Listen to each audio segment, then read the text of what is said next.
Langkah yang pertama, disiapkan daun pepaya yang sudah dicuci bersih, lalu diletakkan di aluminium foil atau kertas folio yang dibentuk menjadi tatakan. Setelah itu di oven di suhu 50 derajat. Ditunggu hingga 3-5 jam hingga daun benar-benar mengering. Setelah mengering, daun dihaluskan menggunakan blender.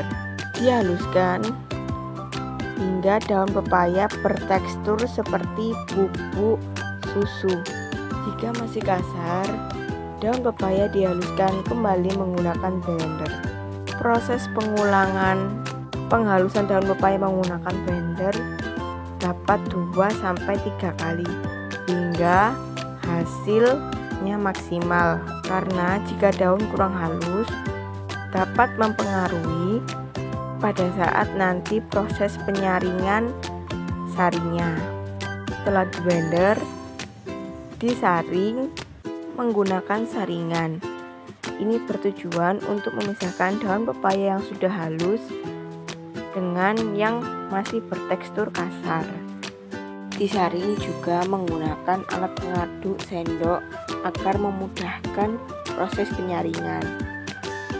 Setelah daun disaring, dipastikan bahwa daun benar-benar bertekstur seperti ini, halus seperti bubuk susu.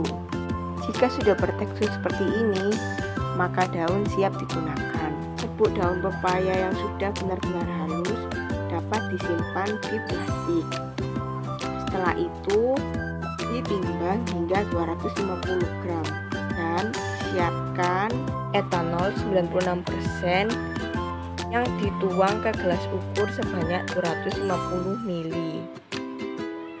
Dipastikan benar-benar 250 ml, tidak boleh kurang ataupun tidak boleh lebih.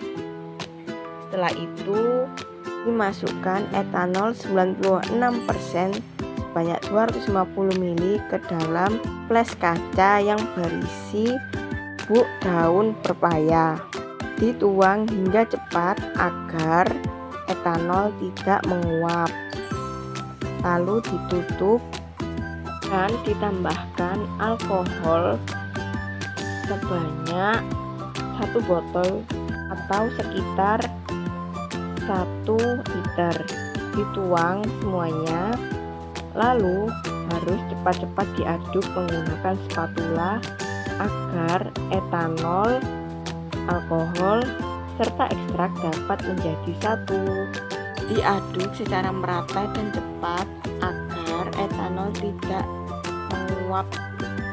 Setelah itu langsung ditutup menggunakan tutup toples. Setelah itu diletakkan pada alat ultrasonic processor.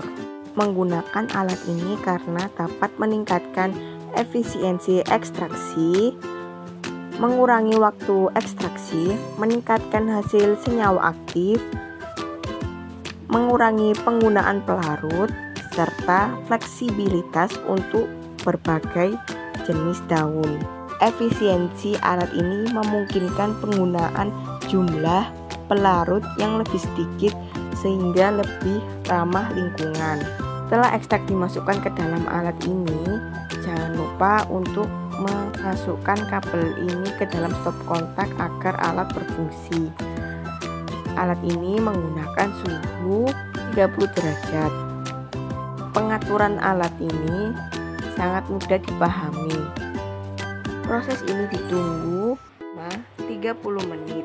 Setelah 30 menit, toples kaca yang berisi larutan daun pepaya didiamkan selama 2 kali 24 jam atau 1 hingga 2 hari. Pada 1 hari berikutnya, ekstrak jangan lupa untuk diaduk agar tidak mengental.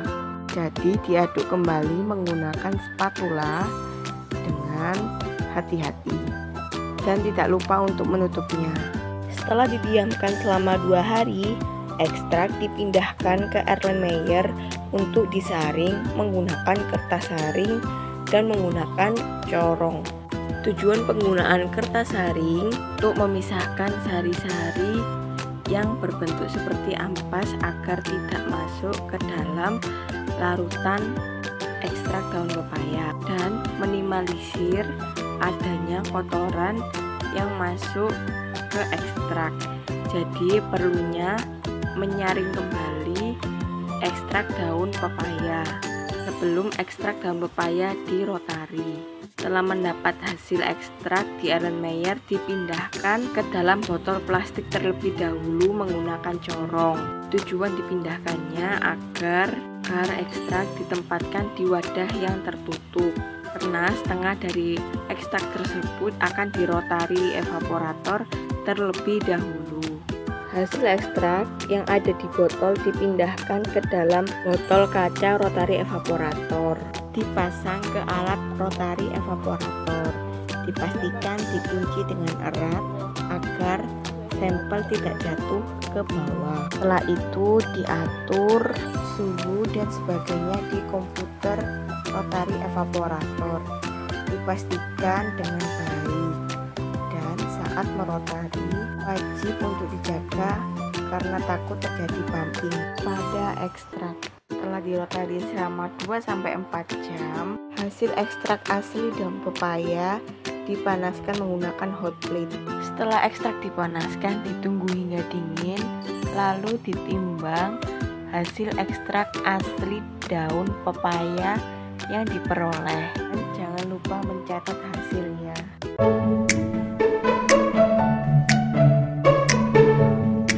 Uji alkaloid. Yang pertama dilakukan yaitu menimbang ekstrak sebanyak 0,5 gram. Setelah itu dipindahkan ke dalam tabung reaksi.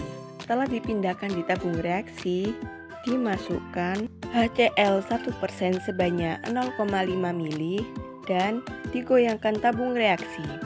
Setelah itu ditambahkan drag and drop sebanyak 2 tetes.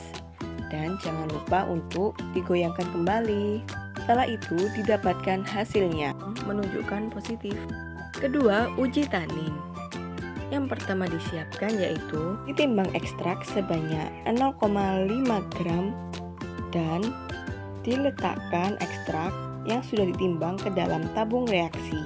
Setelah itu ditambahkan aquades sebanyak 2 ml, dituang pelan-pelan agar tidak tumpah. Setelah itu ditambahkan F1Cl3 sebanyak 2 tetes ke dalam tabung reaksi, dan jangan lupa untuk menggoyangkan tabung reaksi agar mencampur menjadi satu dan mendapat hasil yang positif. Uji fenolik. Yang pertama disiapkan yaitu menimbang sampel sebanyak 0,5 gram, lalu sampel dipindahkan ke tabung reaksi. Setelah itu dituang etanol 70% 10 ml ke dalam tabung reaksi dan dipindahkan ke Erlenmeyer. Setelah dipindah ke Erlenmeyer digoyang dan diambil kembali menggunakan pipet tetes. Diambil sebanyak 10 tetes, lalu dipindahkan ke dalam tabung reaksi. Dipindahkan ke tabung reaksi secara perlahan-lahan agar tidak tumpah. Setelah dipindahkan sebanyak 10 tetes, lanjut ditambahkan FeCl3 5% sebanyak 2 tetes. Ditambahkan ke dalam tabung reaksi dan tidak lupa untuk menggoyangnya agar mendapatkan hasil yang positif. Uji steroid. Langkah pertama yang disiapkan yaitu menimbang sampel sebanyak 0,5 gram. Setelah itu, sampel dipindahkan ke dalam tabung reaksi. Dan setelah itu diberi CHCl3 sebanyak 0,5 ml serta ditambahkan asam asetat sebanyak 0,5 ml dan H2SO4 pekat sebanyak 2 ml. Lalu tabung reaksi digoyangkan hingga memiliki hasil. Uji saponin. Yang pertama, disiapkan sampel untuk ditimbang sebanyak 0,5 gram. Setelah itu, sampel dimasukkan ke dalam tabung reaksi dan ditambahkan air panas sebanyak 10 tetes, dimasukkan ke dalam tabung reaksi.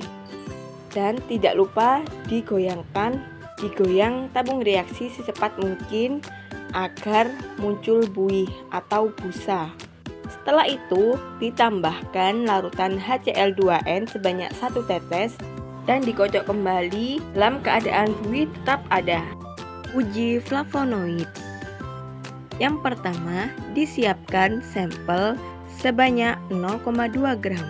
Setelah itu dipindahkan ke dalam tabung reaksi dan pada tabung reaksi ditambahkan etanol sebanyak 5 ml dan dipanaskan selama 5 menit. Sebelum dipanaskan, dikocok terlebih dahulu dan atasnya ditutup menggunakan aluminium foil agar tidak tumpah. Dikocok hingga merata.